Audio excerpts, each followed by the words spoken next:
by the door. Sun still down below.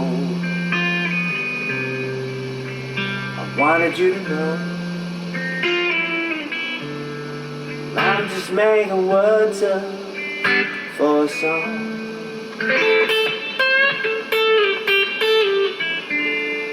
Wondering if you might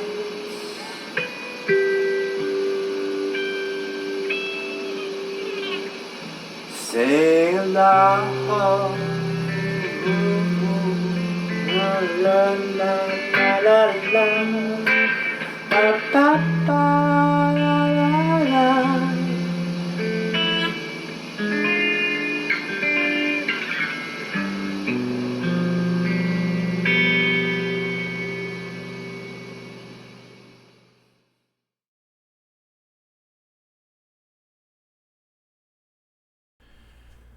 Hello, my name is Dave.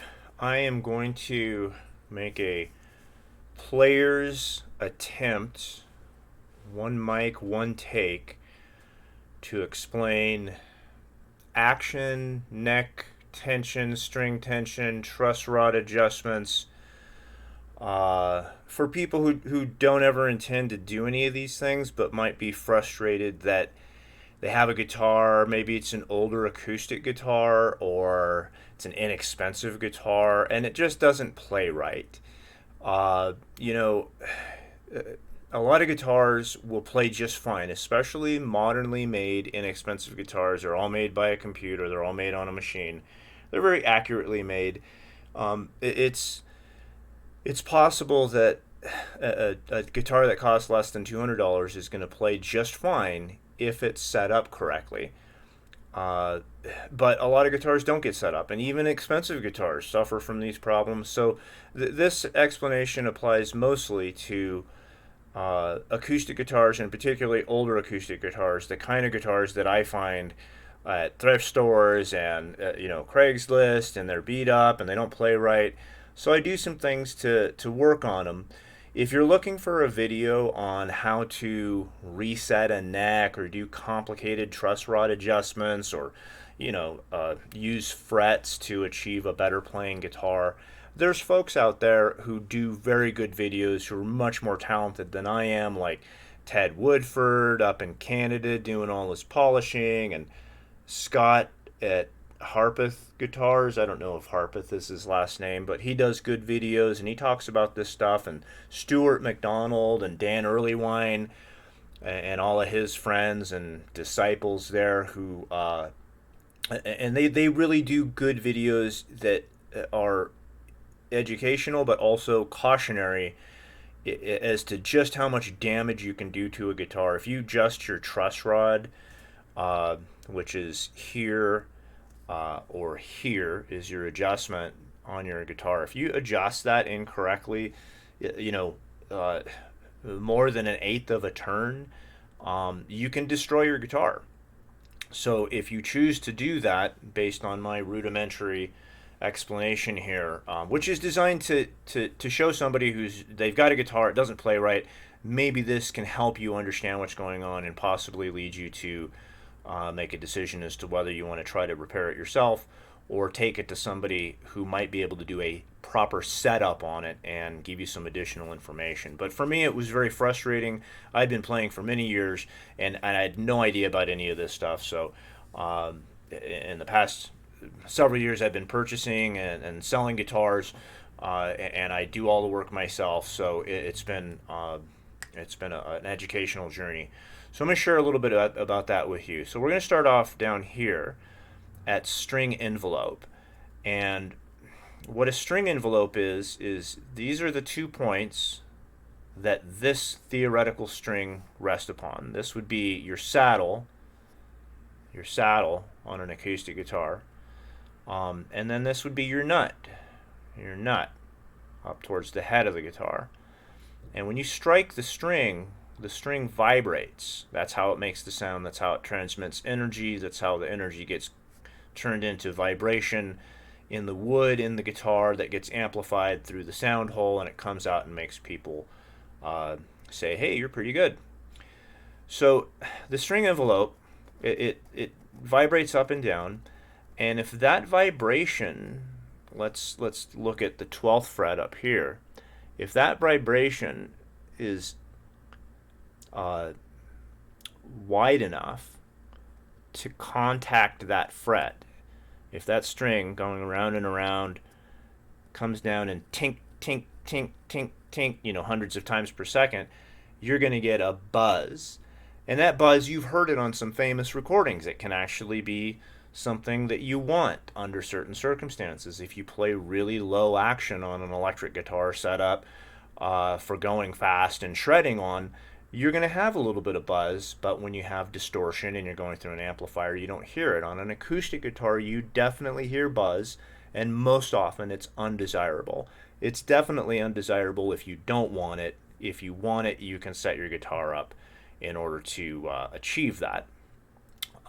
So string envelope, strike the string vibrates. If that vibration is wide enough to hit that fret, you're going to get some buzz. Now, let's look at a theoretical perfect guitar. Here's your neck right here, and the neck is almost dead flat. It's got just a touch of a curve, kind of a curve like you see with your string envelope. This is a curve. How it vibrates more here and less here. So the guitar should be set up so that when you strike the string and that string vibrates, it does so above the fret without touching it. So if you strike this string open and it vibrates and it stays in tune as you fret the notes up the neck and it doesn't buzz at any point where you're fretting it, then your string and your neck and your guitar are probably set up reasonably well. Now I have a guitar right now, and it suffers from a little bit of this problem, and this is what I want to share with people. It's a problem that happens a lot with old guitars, and what can happen is the strings are pulling the neck. See these arrows? That's the strings. Now let's take a side note here. A set of 11 to 52 D'Addario acoustic strings, which are considered light gauge strings, heavy bottom light gauge strings, have a string tension of 147 pounds. So imagine if you were holding your arm out and at the very tip of your arm somebody's pulling with 147 pounds of force. That's these arrows right here. That's what your strings are doing all the time, month after month, year after year, decades. The guitar I'm working on right now, 54 years old. So for 54 years, more or less, that neck has had 147 pounds of force pulling in that direction.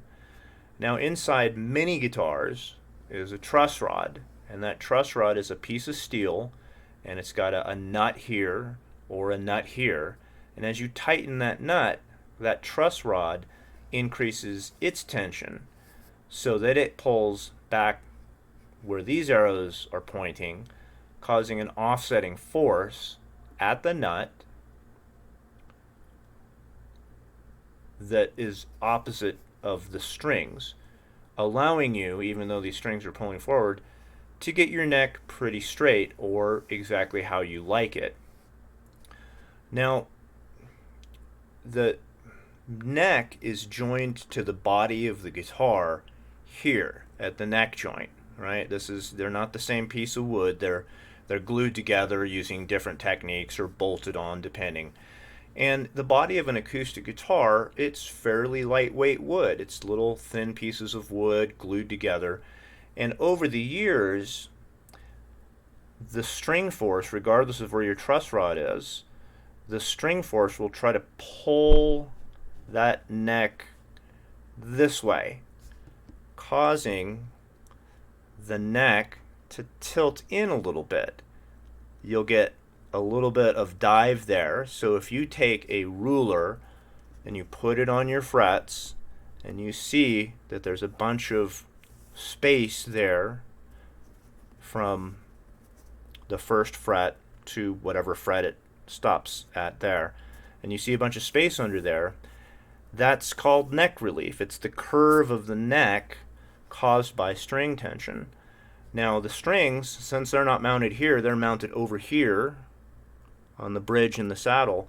they're going to try to pull this neck toward the bridge, and that'll cause a little bit of a tilt here.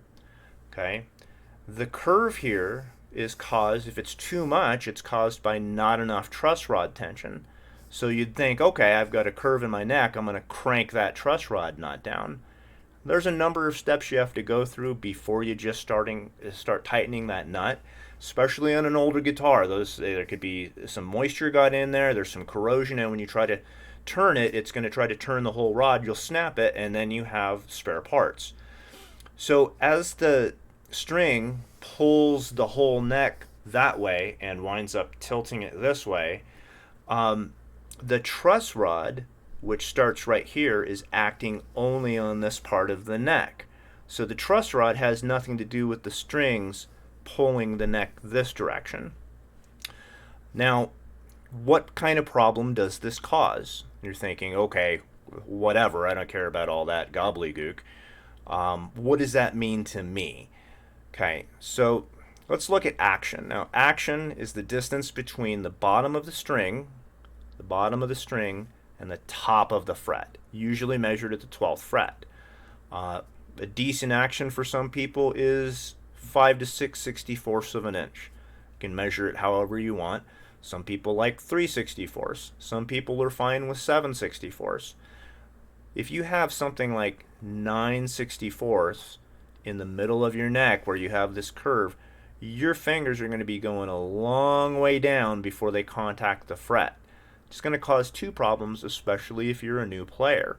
First of all, it's going to be hard for you to keep proper tension, proper finger position on that string as it goes down and touches that fret. So you're going to go off. Left, right, top, bottom, however you're going to be, and inevitably you're going to land that string on the fret in the wrong spot, throwing it out of pitch, sharp, because if you push the string away, it increases the tension and makes the note go sharp. Not only that, but with this distance, simply pushing the string down even perfectly is going to increase the tension because you're causing the string to go a further distance with these two stable points, and it's going to pull that note sharp. So you might be thinking, how do guitars work at all with all of these dynamics going on? And the answer is, if you listen to Andres Segovia play, he played on guitars that didn't have perfect intonation. He dealt with it, and through his talent was able to produce beautiful music regardless of those problems. So the answer to the question is, how do these guitars work at all, is they don't. No guitar does. There's a lot of theories about how to get a perfectly set up guitar. None of them actually work because the very physics of having a string tuned properly when it's floating from point to point, from the nut to the saddle, it requires that somebody press a little bit on the string in order to hit the fret. And when you press on it, you're pulling it out of tune and causing it to go sharp, higher. So what we do is we live with it. We live with some of the problems that occur because of the nature of a stringed instrument. Now, here I have a situation where this entire neck has tilted forward. This part has collapsed down a little bit, and you have this down ramp here, which creates a little high spot. So you have the curve in the neck, and then you have this little high spot where the truss rod ends, and then what they call the fretboard extension goes over the body, and it's dived a little bit because of the force of the body collapsing just a little bit. And all this stuff it's very minute measurements. You're not going to grab a tape measure and see this. You're not going to look at it and see that. It happens at a very small scale, resulting in, you got a guitar, you're trying to play, you're frustrated, I can't play because it doesn't sound right. This might be part of your problem, and that's the point of this video, is to show people where these problems come from and how you might get that solved. Now, on the guitar that I'm working on right now, it had a little bit of this problem. Now, let's look at a typical symptom that you get as a result of this condition here. If I were to press the string down right here, and let's say that the saddle, it's off the page a little bit, so I'm pressing the string down to hit that note, and that string is going over to the saddle, which is right here where it lands, and there's me fretting that note, pushing it down, and you can just barely see those little frets peeking out over the top of your string path. So your string, even though you're pressing over here, is going to buzz on these little high spots here where you have a ramp, what they call a ski jump. So the solution that I applied to make my guitar play well is I tightened the truss rod, I loosened it, lubricated it with some wax, retightened it, made contact, and I tightened it just a little bit. I think it was maybe a quarter of a turn, is from contact, a quarter to 3/4 of a turn, and that got my neck straight. I used some fret dressing tools to basically sand off just a little bit of the fret material right here. And as you get into this area on an acoustic guitar without a cutaway, that's okay, because it's rare that people actually get out here and start playing these notes. I do a little bit up. Mine is joined at the 14th fret, so the 12th is about right here, 13th and then 14th. I'll go up to the 15th or 16th. You can reach over there. So I like to have those playable. But over here, sanding down these frets a little bit, they don't get used all that often, so that might be a solution, and it gains you just that little bit of room so that you can straighten out your neck and have playable action throughout the fretboard. So let's review this. String envelope, that's what happens when your string vibrates. Theoretical optimal setup, where your neck is at exactly the right angle, your saddle height is at just the right height, your nut height's at just the right, your nut slots are cut to just the right height, and when you strike your string on that string envelope does not contact the fret, and you have clean sounding notes that are easy to fret because you don't have big old 9/64 distance between the string and the fret, which can cause problems. So by straightening out my neck, and let's talk about what happens when you tighten the truss rod. When you tighten the truss rod does not do that, okay? It doesn't do that. It doesn't push the neck up from the middle. What the truss rod does is it pulls the neck back from the headstock. So if you have too much height here, right, and you push that nut back, you're just going to get a lot of buzzing. Fortunately, in my circumstance, when I straightened this neck out, the string path from the nut to the saddle was just over these frets, and I was able to sand those down a little bit so I could get something like 5/64 or 4/64 in this area, and that's enough so that when you press down on the string here, the path is going to be to the saddle and above these frets so that the string envelope doesn't come down and start slamming into that fret, causing buzzing. Alright, well, I hope my hand-drawn diagram, my one mic, one take approach here will help somebody out there. Again, don't be going out to the garage and grabbing your socket set and cranking down on your truss rod, or grabbing your Ryobi oscillating multi-tool with 60 grit head on it and sand those down to get better performance, because you're likely just to destroy your instrument beyond any kind of economic repair. If you are intending to go out and do some of your own guitar repairs, I would encourage you to do so. There are $30 and $40 guitars that you can get at thrift stores, on Craigslist, basic guitars. Go to town on those, see how they work. But if you have an instrument that you really like to play, and this kind of stuff, hopefully it gets you in the direction of understanding what's going on. But if you have the symptoms, you're fretting, if it's hard to play here, if you're getting a lot of buzzing and you're not comfortable doing this stuff, if it confuses you, or if if you don't want to break your truss rod, or you don't want to, who knows what you can pull off with some power tools here. Take it to a guitar tech. Take it to one of the retailers, your local retailer. Don't go to the corporate people unless you have to. Try to get somebody local, with a good reputation, somebody who knows what they're doing, somebody who doesn't have a Ryobi oscillating multi-tool with 60 grit hanging out there saying, I'll do your fretboard for you.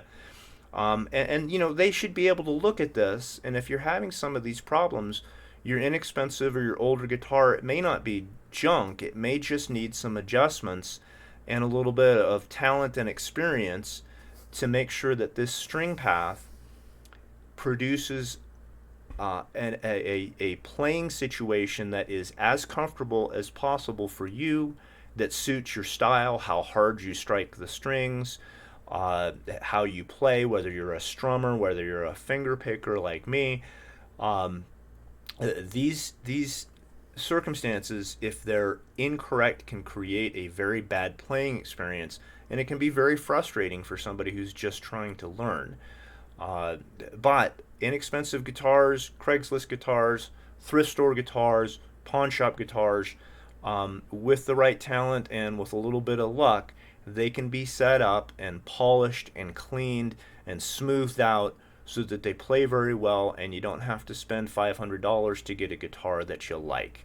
All right, thanks for listening. Have a good day.